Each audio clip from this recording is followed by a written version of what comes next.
Daniel ay matagal ko nang binura sa aking isipan. Huwag mo akong patawanin, Vicky. Kung ang lahat ay napaniniwala mo dahil sa iyong salapi, ibahin mo ko. Huwag mong isipin naramdam ko ang mga pangyayari. Nakilala sina FPJ at Susan Roses sa kanilang malakas na on-screen chemistry na naging dahilan upang sila ay isa sa mga hinahangad na magka-love team noong 1960s at 1970s. Siyempre, natural lang na ang hari ng pelikulang Pilipino at ang isa sa pinakamagagandang dilag sa industriya ay magkatuluyan. Tinaguri ang Ronnie at Susan ng kanilang mga tagahanga. At syempre bago na uso ang YouTube, at bagong-bago pa lang, ang aking channel kaya siguraduhin mo nang nakasubscribe ka, at pakipindot na rin ang subscribe button, para lagi kang updated sa mga susunod nating video.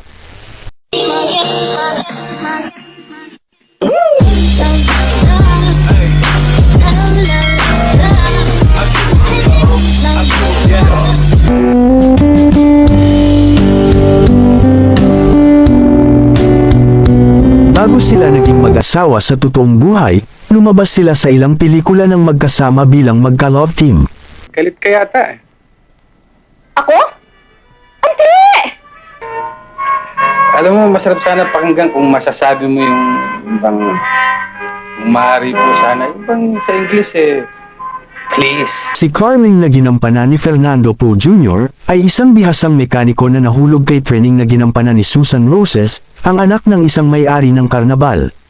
Ang kanilang namumuong pag-iibigan ay komplikado sa presensya ni Lando, isang manggugulo na nagkagusto din kay Training.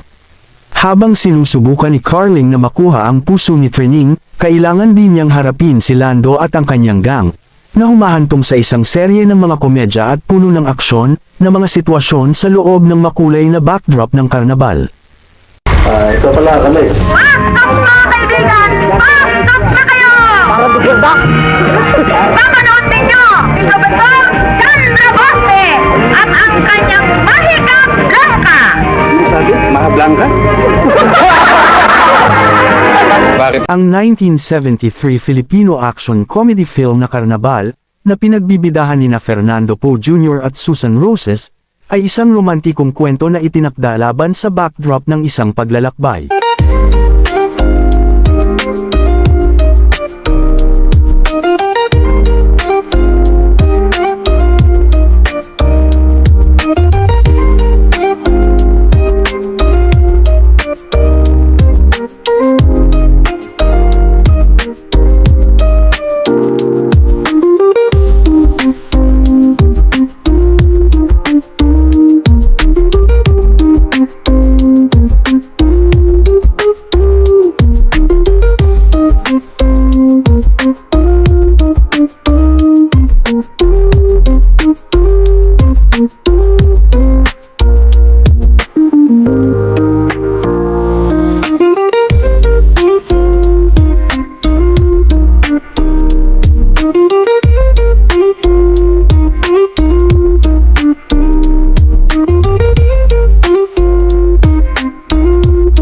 Nakasentro ang kwento kay Carling na ginampanan ni Fernando Poe Jr., isang bihasang mekaniko ng bayan, at kay Trinang na ginampanan ni Susan Roses, ang magandang ringmaster at anak ng may-ari ng karnabal. Huminto ang karnabal sa bayan ni Carling. Dahil sa isang mekanikal na isyo, sa isa sa kanilang mga sasakyan, at si Carling ang inatasang ayusin. Sa una, hindi tinatanggap ni Trinang si Carling. Ang kanilang namumuong pag-iibigan ay lalong komplikado sa pagkakaroon ng mga nagseselos na magkaribal, sina Lando na ginampanan ni Paquito Diaz, at Gus na ginampanan naman ni Max Alvarado, sila din ay mga performer sa karnabal, at nagpapaligsahan din para sa pagmamahal ni Trinang. At ang isang karagdagang mayamang manliligaw mula sa bayan ay sumusubok ding ligawan si Trinang, at pukawin ang gulo para sa karnabal. Ay, naku. Tumawag na kayo ng mekaniko. At maatraso tayo niyan eh. Sabihin mo sa lola mo. Gusto kong kausapin yung babaeng nagdudunong-dungan kanina. Sino? Si Ate Trini? Ako? Oo eh. Kung hindi raw ikaw ang makakausap niya, hindi raw siya pupunta rito. Ang pelikula ay nabuo sa isang nakakatawang romantiko at maaksyon na kaganapan habang sinusubukan ni Carling na makuha ang puso ni Trinang. Nang tangkaing isabotahe at sirain ng magkaribal, At nang mayayamang manliligaw ang karnabal, nakipagtulungan si Carling at ang kanyang kaibigang si Badong na ginampanan ni Dencio Padilla, sa iba pang mga performer ng karnabal upang iligtas ang palabas. Ari ba? Kalimutan na natin yun. Sa akin, wala na yun. Ewan ko lang ikaw. Ang pelikula ay kilala sa malakas na on-screen na chemistry ng totoong buhay na mag-asawa, sina FPJ at Susan Roses, at nagbibigay ng isang kaakit-akit, magaan na salaysay na may kaunting bakbakan. Ginaw, sumama ka na. Sabi ng lola, kapag hindi ka daw kasama, hindi matutuloy yung picnic.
Sakali mang ikaw ay aking gambalain,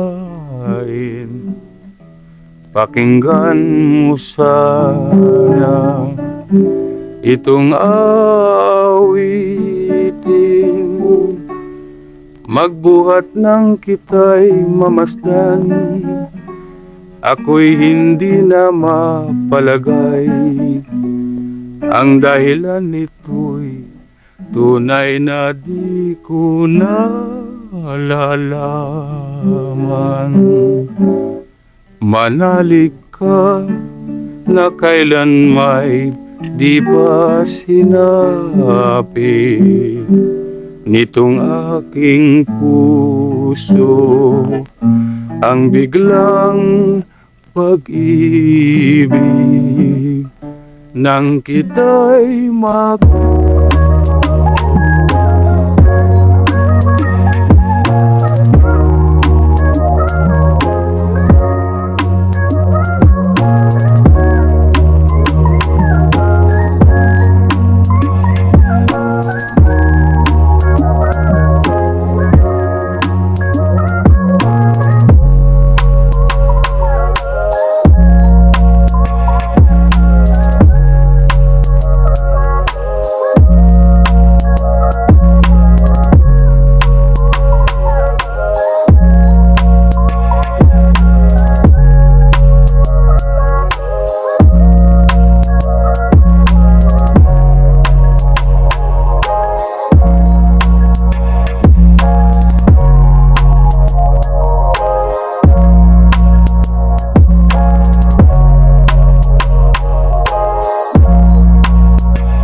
Maraming salamat sa muling panunood, hanggang sa dulo ng aking video.